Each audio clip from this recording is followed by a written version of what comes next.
Gost intervjua 1 je krajnje kontroverzna ličnost. Opozicioni je političar, bio je 20 godina muftija. Politički protivnici govore da je taliban i da želi napraviti džamahiriju. Kad negdje dolazi, ne može ostati neprimijećen zbog brojnih pripadnika osiguranja koji ga prate. Moja politika je autentična politika Bošnjaka u Srbiji, ali ne protiv Srbije, kaže Muamer Zukorlić. Muftija Muamer Zukorlić od 2016. godine je poslanik u Narodnoj skupštini Srbije. 2 godine u poslaničkim klupama nazvao je svojim pripravničkim stažom u politici. U tom periodu jedna od gorućih tema u kojima je bio glavni akter su akreditacija Internacionalnog univerziteta u Novom Pazaru, čiji je osnivač i prvi rektor, kao i gradnja objekata u Novom Pazaru bez građevinske dozvole. Za oba slučaja Zukorlić krivi političke protivnike. Jedno bezakonje, često je govorio, rađa drugo. Funkciju sandžačkog muftije, na kojoj je proveo 2 decenije, je zamrznuo, potom i napustio kada se aktivno počeo baviti politikom. Prethodno je trpio kritike zbog miješanja vjere i politike. Pošto su proglasili da ovo što ja radim je politika, što bi sad dalje se politički angažovao? Pod 1. Pod broj 2, ja mislim da ovo što ja radim je mnogo skuplje od svake politike. Da ovo što ja radim je vođenje cjelokupnog pokreta, a silazak na neki politički projekat bi bio samo bavljenje političkim projektom. 2012. kandidovao se za predsjednika Srbije, izjavljivao kako bi bilo sebično ne ponuditi građanima program spasa.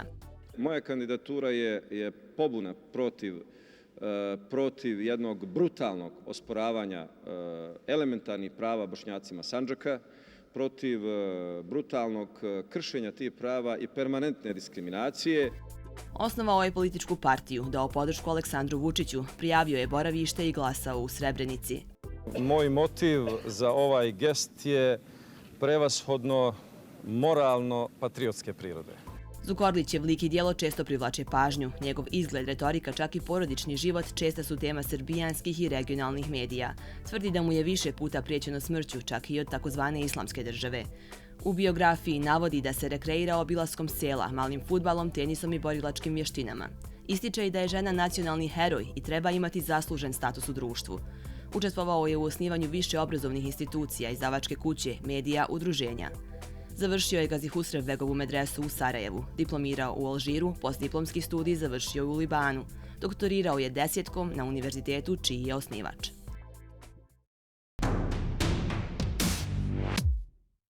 Poštovani gledatelji i slušatelji Bosansko-hercegovačke radiotelevizije, gost intervjua 1 je narodni poslanik u Skupštini Srbije i predsjednik Stranke pravde i pomirenja Muamer Zukorlić. Dobrodošli u intervju 1. Dobro vas našao. Gospodine Zukorliću, izbori za Bošnjačko nacionalno vijeće su iza vas. Kako biste ih komentirali i hoće li se u Sandžaku nešto promijeniti nakon ovoga? Ključni utisak je da smo mi napravili veoma značajan uspjeh na ovim izborima. Pobjedili smo u glavnom gradu Sandžaka u Novom Pazaru, pobjedili smo u Prijepolju, u Novoj Varoši, u Priboju, Malom Zvorniku, Loznici, Šapcu, Vojvodini, Beogradu, Mitrovici, Vrnjačkoj banji, Smederevu, dakle na većini biračkih mjesta širom Srbije izvan Sandžaka. U Sjenici smo donekle uspjeli da tu mrlju izblijedimo, približili smo se bili pobjedi, ali nešto je malo falilo. Međutim, Tutin je nažalost ostao jako tamna mrlja. Tamo izbori izgledaju tako da do 5 sati i liče na izbore od 5 sati.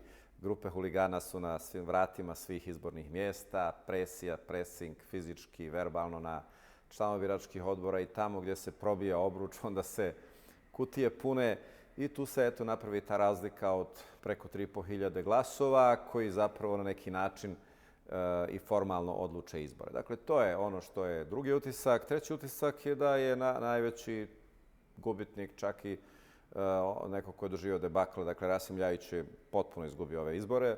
Njegova lista ni u jednoj opštini nije dobila većinu.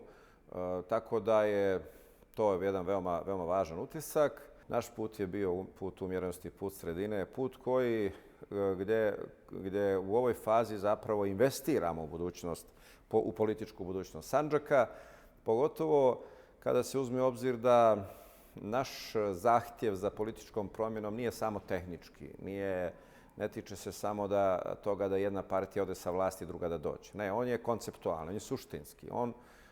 On podrazumijeva promjenu svijesti građana. To nimalo nije lahko, pogotovo ako imate Sandžak kao regiju koja je bila porobljena u najbrutalnijem smislu cijelo jedno stoljeće, dezorijentisana, otrgnuta od svih svojih i stvarnih i simboličkih centara, vertikala, stožera, u identitetskom, u kulturološkom, u političkom, u organizacionom, u svakom drugom smislu. U svakom slučaju, kada se sve to uzme u obzir, dakle, sa jednom tako umjerenom politikom, sa kojom smo mi nastupili, neatraktivnom za birače, ovo je jedan veoma veliki uspjeh.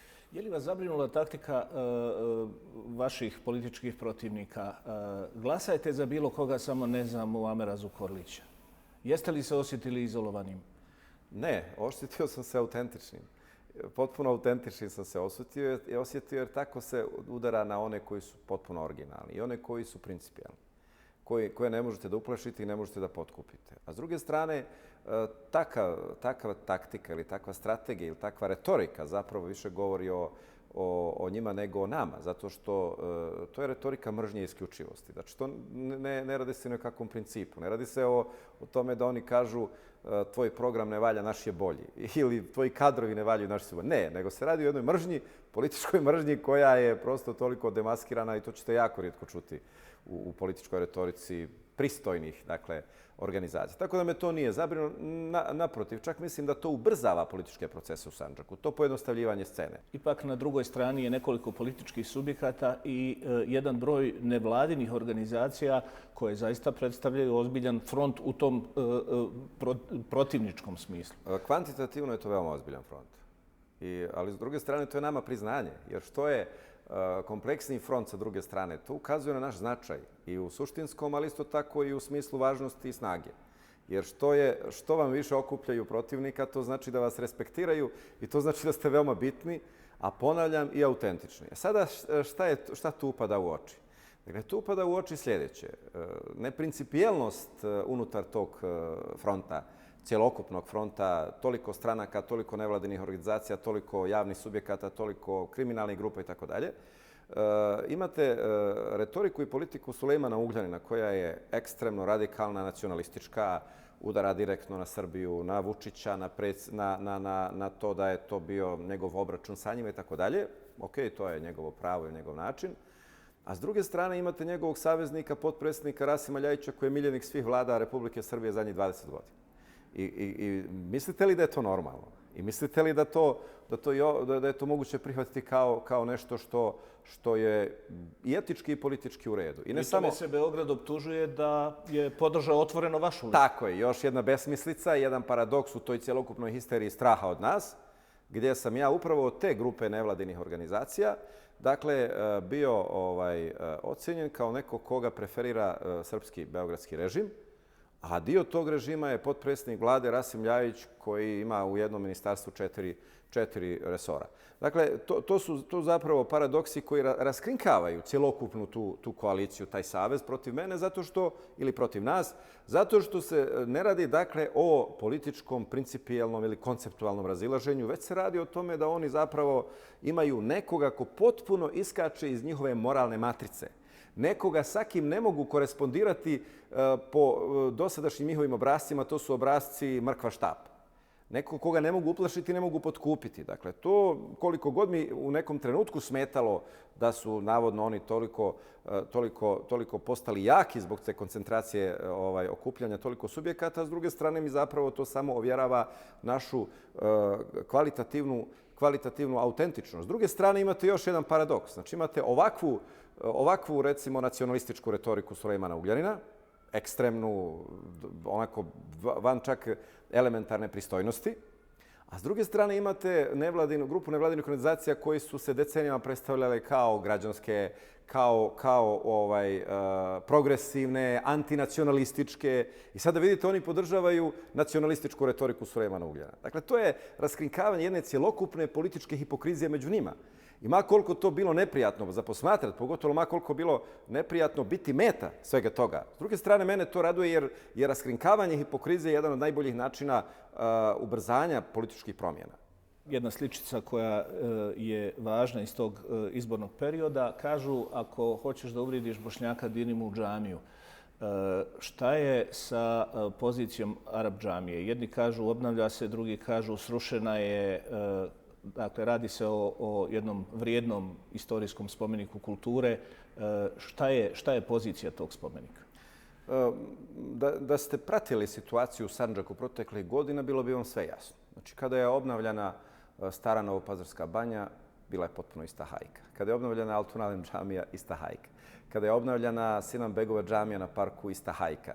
Ovo nabrajam jer sam tada ja bio na čelu Islamske zajednice, pa sam bio direktna meta. Nadao sam se da kad više ne budem na čelu Islamske zajednice, pa se nešto radi u Islamskoj zajednici, da neću ja biti direktna meta. Međutim, ja sam očito bio gromobran Islamske zajednice i sad sam se pomirio i gdje god da se nađem, opet gromovi udaraju u mene i u svim tim medijskim hajkama vidjet ćete da je moje ime i prezime, bez obzira što ja nisam odgovoran za radove u Islamskoj. Ne, vrlo sam zainteresiran i odgovorit ću vam. Dakle, razumijem vaše pitanje, ali prosto hoću da podvučem ovo. I pošto sam bio meta, naravno sam zatražio sve informacije oko Arab džamije da bih znao odgovoriti, da bih znao o čemu se radi. Dakle, Arab džamija je posljednja, čini mi se, od kulturno-istorijski bitnih džamija preživjelih u Novome Pazaru, koja nije obnovljena. I Islamska zajednica je pristupila obnavljanju. Ono što sam ja dobio od informacija i od dokumenata jeste da se radi o totalnoj rekonstrukciji sa elementima restauracije, zavisi od mogućnosti, jer su stručnjaci prvo utvrdili da se ona mora totalno rekonstruisati jer je statički popustila i jedan kraj se već bio počeo rušiti. Ona je već, čini mi se, preko godinu dana zatvorena prije nego što su postojali kapaciteti da se ona obnavlja, jer jednostavno je postojao rizik da se uruši na džematlije i da ih ugrozi. Prema tome, statičari i ostali inženjeri su procijenili da se ona mora totalno rekonstruirati, da se ona ne može samo restaurirati spomenički. S druge strane, stručnjaci također za restauraciju utvrdili da veći dio ovog objekta džamije koji je postojao je zapravo improvizovano obnovljen početkom 20. stoljeća jer je ona više puta rušena, a pogotovo ona izvorna iz 17. vijeka.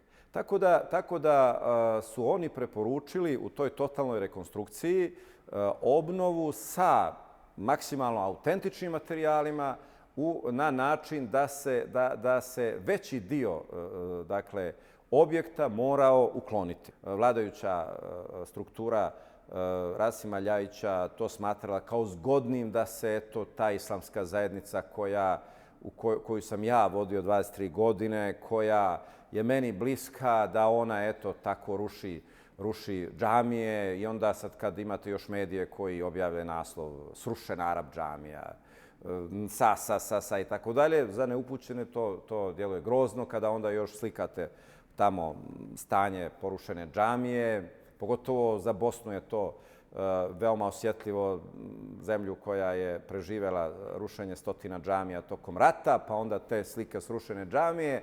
Neko je vješto, ali veoma zlonamjerno igrao na te emocije.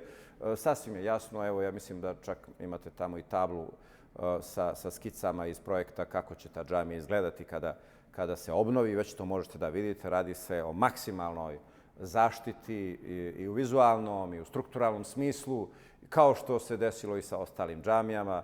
Ono što je također paradoks i vrhunac cinizma jeste da su najgromoglasniji bili oni koji, mislim da nikada ne ulaze u džamije, da je to jedna komunistička struktura koja zapravo sve to koristi samo kao sredstvo. Tako da, ma koliko to bilo nama neprijatno, ma koliko to bilo zloupotrebljeno u predizbornoj kampanji, to je sve sastavni dio tog političkog obračuna.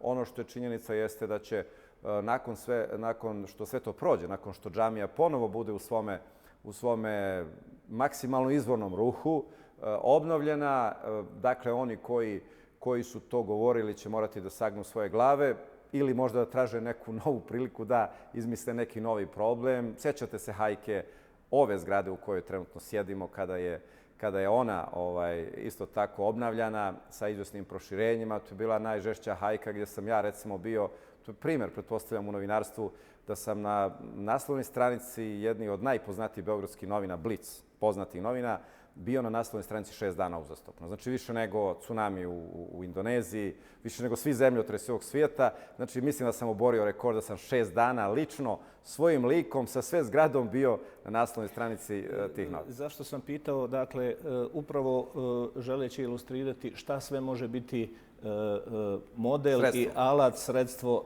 predizborne kampanje. U jednom intervju rekli ste Ugljanin i Ljajić imaju mentore u Beogradu. Ko su mentori? Pa nisam samo rekao u Beogradu. Dakle, ja samo odgovorno tvrdim da sam ja jedini bošnjački političar u Sandžaku koji nema mentora sa strane. Dakle, to je Vi nemate mentora. Ko su mentori Ugljanina i Ljajića? Doći ću do njih. Dakle, polazim od sebe. Dakle, to je ono što je, recimo, činjenica i to je ono što mene ne čini miljenikom raznih faktora sa strane koji hoće vladati Sandžakom. Bilo su domaći ili strani, da dalje me nemojte terati da govorim, ne bih volio. Što se tiče njih dvojice, dakle, oni su se pokazali kao političari po onoj konvencionalnoj, brutalnoj definiciji politike kao interesne kategorije ili političke stranke kao interesne zajednice. Dakle, oni su političari koji zapravo imaju razne mentore ili razne šefove ili razne sponzore, svejedno, od trenutka do trenutka. Tako da ste vi imali, recimo, dugoročno je Ljajić slovio kao izraziti beogradski igrač koji je radio za Srbiju, čak ja radio jako puno, ali uradio možda više nego bilo ko drugi. Čak radio one poslove koje čak ni Srbi nisu htjeli raditi. Recimo, isporučivanje haških optuženika, recimo, on je to radio tako revnosno, tako patetički, pa bi mu, recimo, nakon razgovora sa Mladićem i neka suza mu je krenula jer mu se zakleo Mladić da nije kriv, na primjer. Pa im je onako nosio i para i kolača i tako dalje. Bilo je tu svega i radio taj posao veoma dobro. Pa je radio, ne znam, poslove vezane za Kosovo, pa vezane za Preševsku dolinu. Dakle, sve one poslove koji nisu baš bili prijatni, pa čak mislim da i to čak nije ni dobro. To sam rekao i raznim političkim sagovornicima u Beogradu. Da nije dobro što ste taj vrući krompir optuženika, haških optuženika uvali jednom Bošnjaku, jer kad prođe 50 ili 100 godina, onda će neko fino da izučava da je neko te zločince, a za Srbe heroje, isporučivao neki Bošnjak, neki Musliman, neki Turčin ili kako će ga sve. Govorite o poslovima koje je on radio. Zanima nas iz vaše perspektive, ko su mentori Ljajića i Ugljanina? Po toj liniji, upravo to analiziram sa jednom možda širom ilustracijom. Dakle, prema tome, kao takav, on je slovio i slovi i sad kao beogradski igrač i to nije teško ni zaključiti zbog činjenice da je zapravo čovjek u 18 godina ministar. Dakle, što je potpuni nonsens, politički nonsens, čak nešto što imate samo u nekim diktatorskim vladama, ali tada nije samo jedan ministar, 2 decenije ministar, nego su i mnogi drugi. A on je samo jedan jedini ministar koji je ministar 2 decenije. I tu nema nikakve dileme da je on zapravo njihov igrač, a pogotovo kad se uzme u obzir, dakle, on može nabrojati za te 2 decenije šta je sve uradio za Srbe i Srbiju, ali ne može ukazati bar na jednu sitnu stvar koju uradio u Sandžak. Recimo, ako ga pitate da li je nekada doveo nekog investitora, Sandžak nije nikada. Sada su u zadnje vrijeme, recimo, aktuelne investicije iz Turske. Imate od Pirota do Subotice, pa tamo i zapadno do Krupnja i Loznice. Preko 490 fabrika su otvorili Turci, u kojima je u značajnoj mjeri su posredovali Rasim Ljajić i Sulejman Ugljanin. Ali, recimo, niti jedna nije otvorena u Sandžaku. Tako da, recimo, vi imate, Rasim Ljajić je bio izrazito srpski igrač, međutim, zadnje vrijeme se ukačio i na neke turske strukture i veoma dobro igra i tu liniju.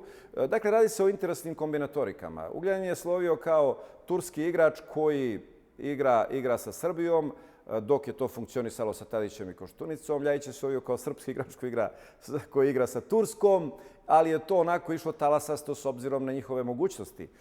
Sada u zadnje vrijeme se pojavljuje i to neko značajno interesovanje neke proalbanske politike Sulejmana Ugljanina, iako nemam ništa protiv prijateljstva sa Albancima kao nama komšijskog i bratskog naroda po raznim osnovama historijskim i tako dalje, ali se tu jasno se vide sve te implikacije. Naravno, sada nije ni dobro ni odgovorno da je sa ove pozicije govorimo o nekim detaljima, ali definitivno cjelokupno njihovo političko djelovanje za ove 3 decenije koliko zapravo oni određuju političke procese ovdje u Sandžaku je na račun i na štetu Sandžaka.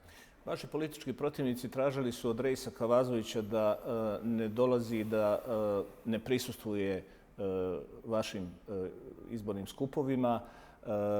Islamska zajednica Bosne i Hercegovine je objavila deklaraciju u kojoj poziva na bošnjačko jedinstvo u Sandžaku. Zašto je tražena podrška Islamske zajednice Bosne i Hercegovine? U tom papiru koji je upućen Reisulem Kavazoviću je još nekoliko nonsensnih paradoksa. Prvo, Reisulem Kavazović nije pristao niti jednom mom političkom skupu i nije bilo potrebe da traže da ne pristoje nijednom mojim političkim skupovima. 30. oktobra je bilo 25 godina od osnivanja Sandžačkog mešihata. Eto, igrom slučaja je to dan koji se desio 6 dana prije izbora. Igrom slučaja sam ja bio prvi sandžački muftija i predsjednik mešihata tog sandžačkog koji je osnovan 1993. godine i istog dana sam ja izabran za muftiju i za predsjednika mešihata. I igrom slučaja sam po toj osnovi trebao biti prisutan. Bio sam prisutan na tom skupu. Sada, s druge strane, moralni paradoks jeste činjenica da sve te političke strukture koje su potpisale pismo upućeno Reisulemu Kavazoviću ne priznaju Reisulema Kavazovića kao Reisulem, već imaju svoga parasrpskog ili para-rejsa prosrpskog, odnosno takozvane srpske islamske zajednice koji se trenutno zove Nasufović, koji je prethodno bio Zilkić, koji će se sutra zvati ne znam kako, ali u stvari ukoliko imate svog rejsa koji je za nas nepriznati para-rejs, onda koji vam je moralni kredibilitet da se obraćate Reisulemu Kavazoviću? Ukoliko ste mene rušili još kad sam bio kao muftija i predvodnik islamske zajednice, zajedno sa tim bezbednosno-obaveštajnim, političkim i ostalim policijskim strukturama Koštuničine i Tadićeve vlasti sa optužbom da ja vezujem ovu zajednicu za jednu stranu zajednicu koja se nalazi u Sarajevu. Za nas Sarajevo i Bosna i Hercegovina nisu strana zajednica. Za nas je Bosna matična zemlja svih Bošnjaka svijeta, nas Bošnjaka u Sandžaku ovdje posebno. Prema tome, mi tako gledamo ka Bosni i moj grijeh, odnosno preskup ceh sam platio na čelu Islamske zajednice. Čak i zajednica djelimično platila taj ceh od 2007. godine, baš zato što nisam pristao niti cijelo rukovodstvo Islamske zajednice, niti većina imama i ljudi u tijelima Islamske zajednice da prekinemo vezu, što je od nas traženo 2007. godine. Rečeno nam je, prekinite vezu sa Bosnom, sve će biti u redu. Mi to nismo htjeli. Znači, to je za nas i duhovni i moralni čin. Ne možete nekom reći, odrekni se oca i majke, bit će ti sve super. To znači se odrekao sebe. Mi smo rekli ne, plaćali račun narednih 10 godina, oteli su nam preko 20 džamija, imali smo sukobe, policija je ulazila sa čizmama, skrnavila džamijske prostore, izbacivala fizički imame, hapsila imame, dakle, vršila represije. Po 1500 pripadnika žandarmerije je dolazilo u Sandžak da se obračuna sa nama, sa tim imamima i tako dalje. Poznate su te scene. To je jedna veoma skupa cijena i sada vi, dakle, nakon svega toga što ste sudjelovali u pravljenju te druge zajednice, u razbijanju islamske zajednice, imate obraza, dođete i da pišete nešto Reisulemu. Dakle, to samo raskrinkava prvo njihovu moralnu strukturu, s druge strane njihovu paniku cjelokupnu, jer su oni bili veoma aktivni u tih dana u Sarajevu i kroz Udruženje Sandžaklija i kroz Vijeće kongresa bošnjačkih intelektualaca. Tražili su gdje su mogli naći nekog sagovornika da blate mene, moju političku opciju i tako dalje. I naravno zabrinuli su se što ne mogu da presjeku još tu liniju prema islamskoj zajednici koja je autonomna, samostalna. Reisulema je u Sarajevu stožer, simbolički stožer, kako se to Ustav Islamske zajednice kaže, dina i umeta znači i korpusa narodnog ili nacionalnog, onoga koji pripada toj zajednici, u ovom slučaju su to Bošnjaci, bez preferiranja nacionalnog u samoj zajednici. Prema tome, to je prošlo sve u najboljem redu, to je bila jedna divna manifestacija, a koja je na kraju krajeva samo bila još jedan moment kada će svako govoriti o sebi mnogo više nego drugi. Vratit ćemo se razgovorima o stanju u Sandžaku. Vrijeme je za marketing, a nakon toga i našu redovnu rubriku Građani pitaju.